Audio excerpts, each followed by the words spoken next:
Park. It is Australia. Race number 10 is the listed Idyllic Prince Stakes over the 1,300 metres. 7 runners to take a look at. We talked about this in the preview. Winkin and Nod looking for 2 in a row against some classy runners like Smoko and Rock Magic.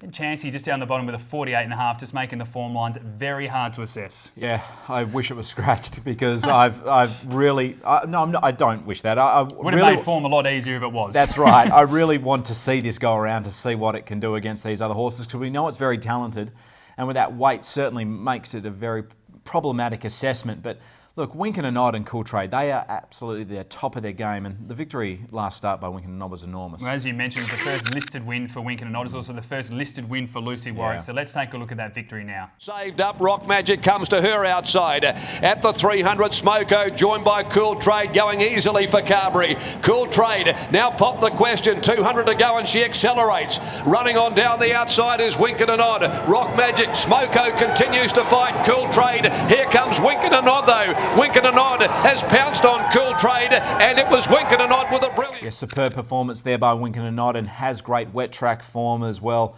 Does have to give Cool Trade 1.5 kilograms, and the conditions were suiting Winkin and Nod.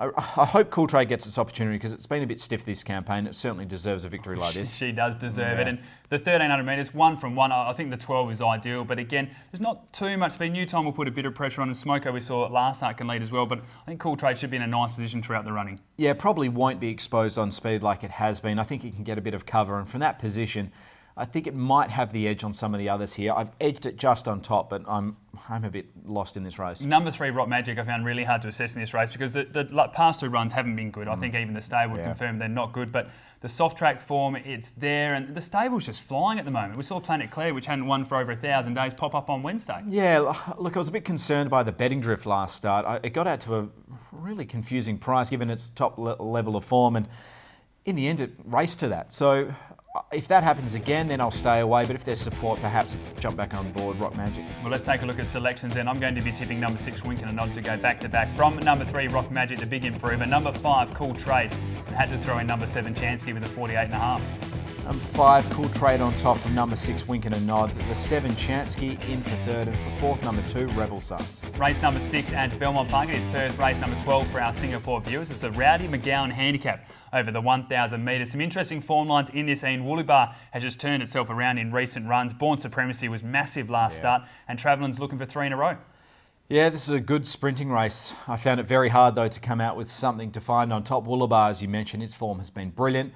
Born Supremacy was huge last start, and Travellin drops further weight here, and this horse just keeps improving. You mentioned how big Born Supremacy was last start. It was drawn in barrier 12, was kept wide throughout, but was able to win. Let's take a look at the victory now. It's out there, the widest of them, Born Supremacy. Caldeets, Nightingale Road are getting up nearer the fence, followed by Trey Amici. Down to the 250, Real Icon quickly gathered up by Agachar Cruz, and Born Supremacy down the middle is coming with a timely run at the 100. Born Supremacy and Agachar Cruz, and Chasing Chaos is running on, but it's Born Supremacy going a bit better than them. Born Supremacy won at 3/4 to Agachar Cruz. Yeah, superb performance there once again by Born Supremacy. The key is with this galloper is 1,000 metres. That's it. When it's at this distance, it is very hard to beat. Was in a bad position that day, but Jared Noski stayed calm and got the job done. What about number 3, Woollybar? We see the claim of Jordan Turner, who's riding so well at the moment again. So just 57 kilos from barrier 2. They've shown they can go forward and that the horse can mix it with speed. So I'd be expecting the same again. Yeah, so would I. I think its form is brilliant. Back to the 1,000 metres, I think is a positive. The barrier is very handy, so I can't knock Woollybar. Should maintain that form. Number 1, Madam Sass. Chloe has a party to ride, so just the 56 kilos. You look at the form lines behind Rico and Ideal Image, and also just its best form behind Roman Nose in the last time in a 66 plus. I think this horse can certainly at its best mix it with these. Yeah, I agree. Look, it was never likely to compete over the 1,200 metres last start, so back to the 1,000s, a major positive. I think if you are going to get good value in this race, it'll be Madame Sass because she's very good over 1,000 metres. Well, let's take a look at selections then. I'm going to be tipping number 6, Born Supremacy, from number 3, Woollybar, number 5, Agachar Cruz, and number 9, Hostwind Pegasus. Yeah, similar to you, but the 3 Woollybar on top from number 6, Born Supremacy, number 1, Madame Sass, and the 5, Agachar Cruz. Race number 7 at Belmont Park is Australia race number 13 for our Singapore viewers. It's over the 2,100 metres, and as all of our box seat viewers will know, these type of races, we normally come up with a few different selections. Yeah, and you can understand why. I think we saw even midweek just bonker results coming up, and this wet weather of these middle distance ranges, very hard to project what horses will compete. And this is an open race. We have some good horses running through, like the Director and Power Punch over smaller distances, when we have the more adept gallopers like Cougar Express, Man Tango, Military Service that have been competing over the middle distance. The replay was very easy to choose for this race. I want to see Street Bandit again, and Power Punch did attack the line strongly. So make sure you keep an eye on the third horse, even though it'll be hard to look past Street Bandit. This is Power Punch attacking the line last start. He's covered ground. Here comes Rain Dance Maggie. Street Bandit going well behind them. Just needs to get into the clear at the 250. Faux Shizzle headed by Rain Dance Maggie. Power Punch, and now Street Bandit. He threaded the eye of the needle, Street Bandit. Warwick shot him through the opening, hit the front from Rain Dance Maggie. Street Bandit, Rain Dance Maggie coming. She has to go for the whip on Street Bandit. Street Bandit, I think Rain Dance Maggie. Great performance there by Power Punch. It was last, basically turning for home, and I was so surprised to see it cut through the ground so efficiently. Ultimately only beaten by 2 lengths by Street Bandit, so it's just a matter of whether it can bring that turn of foot to the 2100 metres here. We talk about horses that enjoy the soft track. Military Service is certainly one of those. Yeah, there's something about this galloper that's getting me. I know it's not well suited on the weights, but it's wet track form, and just, I think this is a midweek field, and it has been beating up on those gallopers in recent memory. So I think Military Service can win this, I really do. Number 6, Quintessence, enjoys this distance, has had 3 attempts for 2 wins, and the biggest thing, and it's the only thing I highlighted for Quintessence, is Lucy Warrior. This horse just runs for it. Yeah, that it does. Last start, I think she got too far back in running, but their goal was obviously, I think, over a bit more distance. So, look, soft track form is maybe a bit concerning with this galloper, but I just think when it gets over to this distance, it's a different proposition. And what about number 1, Ultimate Success for Adam Durant? Clint Johnson Porter to rise at the 56.5. That the form lines had been strong, but the last 2 runs have been a little bit disappointing. Yeah, it does get a fair way back. Has a good soft track record, which is a positive, but basically 12 of these runners are coming off a shorter break. This is off a 3-week break, and I just think the others will be more race fit, and I think they can handle Ultimate Success quite easily. Well, let's take a look at selections then. I'm going to be tipping number 9 at Power Punch, from number 1 Ultimate Success, number 12 Gibraltar Rock, and number 3 Man Tango. Number 4 Military Service, from the 6 Quintessence, number 9 Power Punch, number 8 the Director. Race number 8 is Australia. Race number 14 for our Singapore viewers. It's over the 1400 metres to finish us off. And I'm really excited about this finish. Eurosun was narrowly beaten last start. My Sister Lil returned in good form. Nullakai enjoys the soft track. And Phantom Choice has been stringing a few together as well. And that's only a few of them. Yeah, I was trying to price this race, and basically I can't have anything well above the rest of them.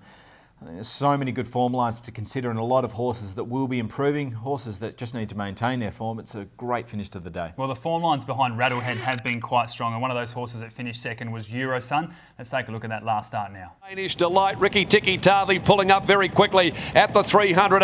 Over on the inside, still Big Clipper, defies running down Phantom Choice, Pernilla Miss. Here comes Eurosun down the outside with Rattlehead as well at the 150. Big Clipper the leader, Eurosun, Rattlehead. They're gathering it in now. Rattlehead had reached the lead. Eurosun's on his outside.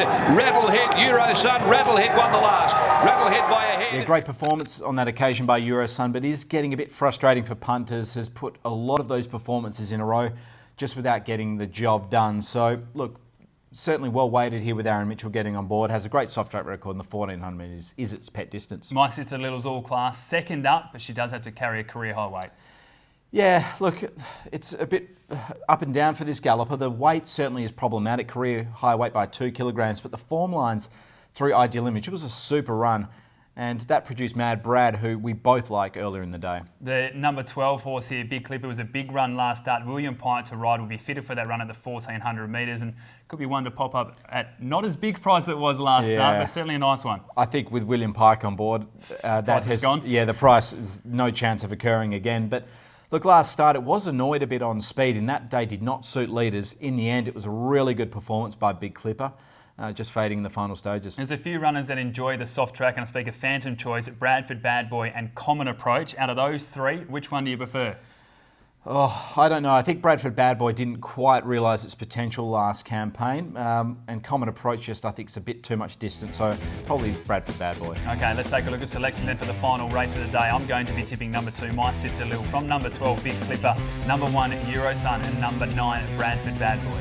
Number 5, Pernilla Miss, I'm giving her one more chance. Just was too bad last start. From number 12, Big Clipper, number 2, My Sister Lil, and number 1, Eurosun. Well, that brings us to the end of another edition of Box C, so it's time now to take a look at the best bets. I'm going to be tipping race 3, number 3, Mad Asa, and race 6, number 6, Born Supremacy. I'm race 3, number 3, Mad Asser, and I was searching for a bit more value with race 7, number 4, Military Service. Certainly be a nice each way price, I think, Yeah, I hope Military so. Service there as well. As we said, you can always follow us on Twitter at Perth Racing and social media in the other aspects with Facebook and Instagram as well. And of course, make sure you do keep an eye on the track ratings via Rawa or ourselves on Twitter as well. And you'll be writing stories for perthracing.com.au. What's a headline we might be seeing on the weekend? Maybe Chansky breaks track record on heavy 10. With 48.5, that might be a headline that we're looking forward to. We hope we found you a few winners. We'll be back again with another edition of Box Seat next week.